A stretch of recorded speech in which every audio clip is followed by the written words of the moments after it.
Assalamu alaikum warahmatullahi wabarakatuh. Welcome back to my channel. As you know, we are covering the beautiful and inspiring Seerah of Prophet Muhammad. And today we will discuss a powerful phase of his life.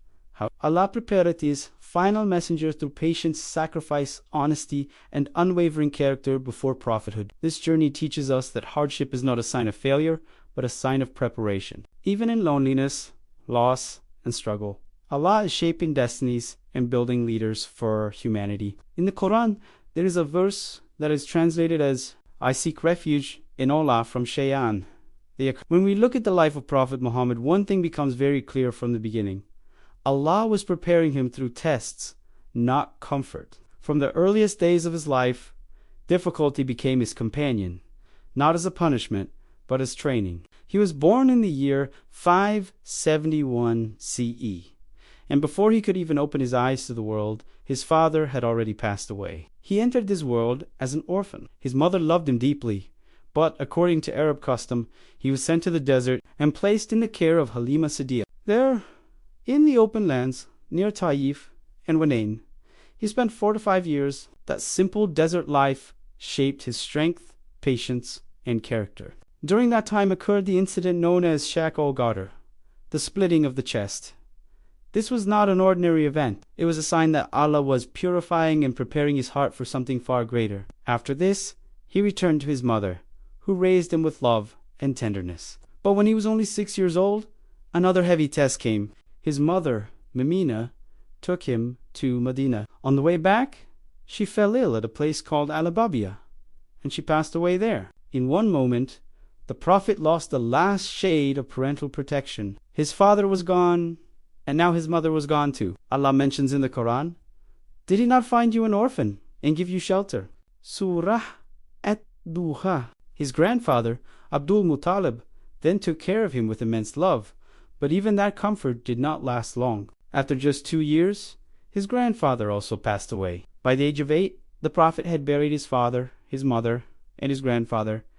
This was not coincidence. This was preparation. Allah was ensuring that no one could ever say that Muhammad succeeded because of family power, wealth, or support. After this, his uncle Abu Talib became his guardian. Abu Talib loved him deeply, but he was not wealthy. The household was large, and resources were limited. Because of this, the Prophet began working at a young age.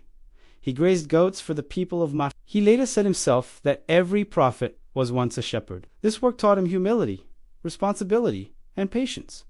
He did not complain. He supported his uncle with dignity. As he grew older, he entered trade.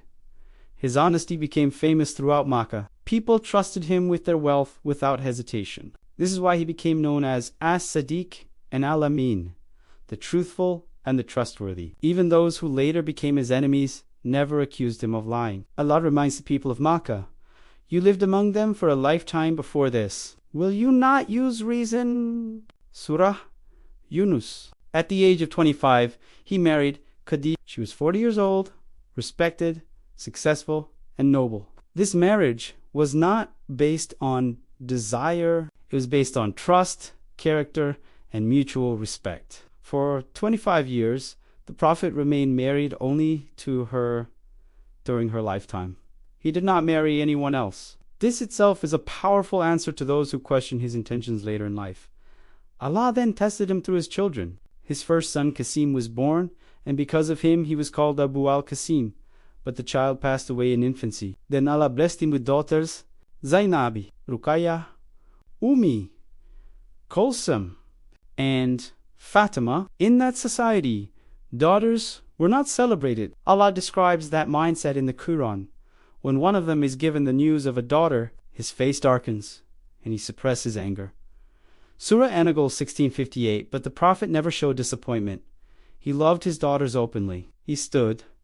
When Fahima entered the room, he kissed her forehead. He taught the Ummah that daughters are a blessing, not a burden. Later, another son, Abdul, was born, and he too passed away. At this point, Abi Lahab mocked the Prophet and said that Muhammad had become cut off, finished. Allah responded immediately, indeed, We have granted you Indeed, your enemy is the one who is cut off. Surah Al-Qatir. His history proved his promise true, but the tests did not stop there. One by one, the Prophet lost his daughters. Zainab passed away. Ruqayya passed away during the Battle of Badr. Kulthum passed away. Fatima passed away shortly after him. The Prophet buried 6 of his 7 children with his own hands. Yet he taught us how to face loss. When his son Ibrahim passed away, he said, "The eyes shed tears and the heart grieves, but we say only what pleases our Lord." This is Islam's balance between emotion and submission. By the age of 35, the Prophet was already a leader by character. When the tribes fought over who would place the black stone in the Kaaba, they all agreed on one name. His solution ended conflict peacefully. Even before revelation, Allah protected him from sin. He disliked idol worship, alcohol, and immorality by nature. Twice, when he intended to attend gatherings of entertainment, Allah caused him to fall asleep before reaching them. This was divine protection. As he approached 40, he became deeply troubled by injustice, oppression, and moral decay. Feeding the poor helped individuals, but it did not fix society. He was searching for something greater. So he began retreating to the Cave of Hira. He would spend days and nights there, especially during Ramadan, reflecting deeply. This was not ritual worship, it was reflection, searching for truth. Throughout this time, Qadriya stood by him completely. She prepared food. She carried supplies up the mountain. She never complained. Then the moment came. In the darkness of the cave, Gibril appeared and said, "Read." The Prophet replied, "I am not learned." After 3 embraces, Gibril recited, "Read in the name of your Lord who created." Surah Al-Alaq 96-1-5. Terrified, the Prophet returned home saying, cover me, I fear for my life."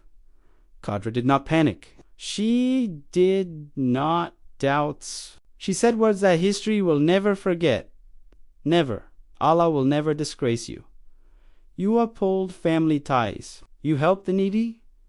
You honor guests. You support the oppressed. She then took him to Waraqah, who confirmed that this was the same revelation given to Musa.